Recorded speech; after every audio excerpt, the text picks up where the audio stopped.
विजय सिन्हा जी, आप जानकारी का अभाव में आंदोलन की बात मत कीजिए। कुछ पढ़ते लिखते हैं नहीं। उनको पता होना चाहिए कि जब बीपीएससी ने नोटिफिकेशन जारी किया था नियुक्ति का, तो उस समय माननीय सर्वोच्च न्यायालय का कोई आदेश नहीं आया। कोई बात की जानकारी होती नहीं है। वो नेता प्रतिपक्ष के कर्तव्यों का निर्वहन ठीक ढंग से कर नहीं रहे हैं। बयान देने में महारत हासिल किए हुए, कुछ पढ़ लिख लिए होते तो शायद इस तरह की स्थिति, इस तरह के शर्मनाक स्थिति में वो नहीं फंसे होते। बीएड या डीएलएड वाले को जो भड़काने का आप काम कर रहे हैं, ये कहीं से भी उचित नहीं है।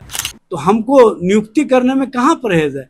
और हम तो इसके बाद 1 लाख और नियुक्ति के लिए अक्टूबर में नियमावली बना करके सामने लाने जा रहे हैं। नियुक्ति जो भारतीय जनता पार्टी के नेता 2 करोड़ हर साल रोजगार और नौकरी देने का वादा किया करते थे, उन्होंने 9 साल में 7,22,131 लोगों को ही नौकरी दिया है। नौजवानों के सामने इनका कोई जवाब नहीं है, इसीलिए ये बीएड डीएलएड और अन्य लोगों को भड़का करके राजनीतिक रोटी सेकना चाहते हैं। शिक्षक भर्ती नियमावली में अब बीएड वालों को जगह नहीं दिया जाएगा, जिसको लेकर नेता प्रतिपक्ष विजय कुमार सिन्हा ने कहा है कि अब वो सड़क पर उतरेंगे और बीएड वाले को इंसाफ दिलाएंगे। देखिए, नेता प्रतिपक्ष को जानकारी का अभाव है और कुछ पढ़ते लिखते हैं नहीं। उनको पता होना चाहिए कि जब बीपीएससी ने नोटिफिकेशन जारी किया था नियुक्ति का, तो उस समय माननीय सर्वोच्च न्यायालय का कोई आदेश नहीं आया था। जब सारी प्रक्रिया पूरी हो गई, जब परीक्षा का समय था, उसी समय माननीय सर्वोच्च न्यायालय का एक आदेश आया राजस्थान शिक्षा बोर्ड के द्वारा जो भर्ती नियमावली बनाई गई थी उसके संबंध में।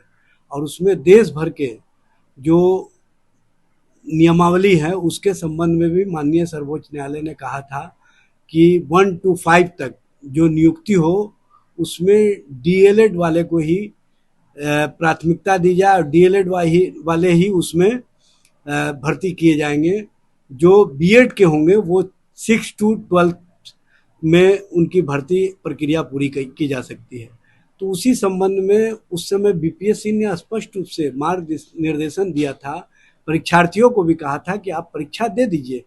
अगर इस बीच में माननीय सर्वोच्च न्यायालय का या एनसीटीई का कोई आदेश आता है तो उस संदर्भ को हम देखने के बाद जो आपका परीक्षा फल है उसको प्रकाशित करने का काम करेंगे। लेकिन इस बीच में कोई नया नियमावली नहीं आया, नया बात नहीं आई, इसलिए बीपीएससी ने इस संबंध में जो माननीय सर्वोच्च न्यायालय का फैसला है उसके बाद किस तरह की स्थिति या परिस्थिति है, बीएड वाले को 1 to 5 में कैसे समायोजित किया जाए, इस संबंध में लॉ मिनिस्ट्री और एडवोकेट जनरल से राय मांगी है। इन दोनों के राय के बाद क्या स्थिति परिस्थिति सामने आती है उस संबंध में निर्णय लिया जाएगा। और साथ ही साथ एनसीटीई का जो आदेश नया अगर कुछ आता है तो उसको लागू किया जाएगा। शायद नेता प्रतिपक्ष जानकारी के अभाव में या उनको कोई बात की जानकारी होती नहीं है, वो नेता प्रतिपक्ष के कर्तव्यों का निर्वहन ठीक ढंग से कर नहीं रहे हैं। जिस तरह से वो सिर्फ बयान देने में महारत हासिल किए हुए, कुछ पढ़ लिख लिए होते तो शायद इस तरह की स्थिति, इस तरह के शर्मनाक स्थिति में वो नहीं फंसे होते। वो सर्वोच्च न्यायालय के फैसले पर भी आंदोलन की बात कर रहे हैं, ये कहाँ से उचित है, ये कहाँ का न्याय है। नेता प्रतिपक्ष विजय सिन्हा जी, आप जानकारी का अभाव में आंदोलन की बात मत कीजिए, अन्यथा आप पर कंटेम्प्ट ऑफ कोर्ट भी आ सकता है। आपको समझना चाहिए, राजनीति सिर्फ राजनीति के लिए किया जाए ये कहीं से उचित नहीं है। राजनीति में अगर बेहतर ढंग से जनता, छात्र और अन्य लोगों के हितों की बात हो तो ये बेहतर होता है। सिर्फ विरोध के लिए राजनीति ये कहीं से उचित नहीं है। और नेता प्रतिपक्ष, चूंकि नेता प्रतिपक्ष के कर्तव्यों का सही ढंग से अनुपालन नहीं कर रहे हैं, वो बयानवीर बन करके सिर्फ भाजपा के प्रवक्ता के तौर पर अपने आप को सुशोभित कर रहे हैं।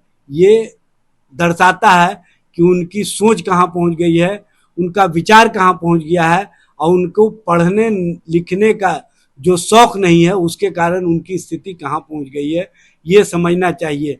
बीएड या डीएलएड वाले को जो भड़काने का आप काम कर रहे हैं, ये कहीं से भी उचित नहीं है। बीएड वाले को पता है कि सर्वोच्च न्यायालय के आदेश के कारण ही ये अभी हेल्ड अप रखा गया है, और इस पर जो मंतव्य मांगा गया है लॉ मिनिस्ट्री का या एडवोकेट जनरल का, उसके बाद सब कुछ स्पष्ट हो जाएगा। एनसीटीई अगर कोई आदेश निर्गत करती है तो हमको नियुक्ति करने में कहाँ परहेज है, और हम तो इसके बाद 1 लाख और नियुक्ति के लिए अक्टूबर में नियमावली बना करके सामने लाने जा रहे हैं। नियुक्ति नियमावली और उनका विज्ञापन करने जा रहे हैं।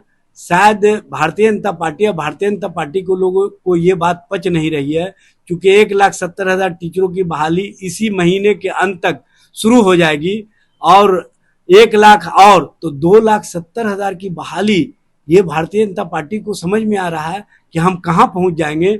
जो भारतीय जनता पार्टी के नेता 2 करोड़ हर साल रोजगार और नौकरी देने का वादा किया करते थे, उन्होंने 9 साल में 7,22,131 लोगों को ही नौकरी दिया है। 18 करोड़ कहाँ गया रोजगार, ये नौजवान पूछ रहे हैं। नौजवानों के सामने इनका कोई जवाब नहीं है, इसीलिए ये बीएड डीएलएड और अन्य लोगों को भड़का करके राजनीतिक रोटी सेकना चाहते हैं। इनका ये सपना सपना ही रह जाएगा, क्योंकि हकीकत से सब लोग रूबरू हैं, चाहे बीएड वाले हों चाहे डीएलएड वाले हों। इसलिए राजनीति ना करें, नेता प्रतिपक्ष इस मामले में ईमानदारी और ईमानदारी से अपनी बातों को रखने का काम करें।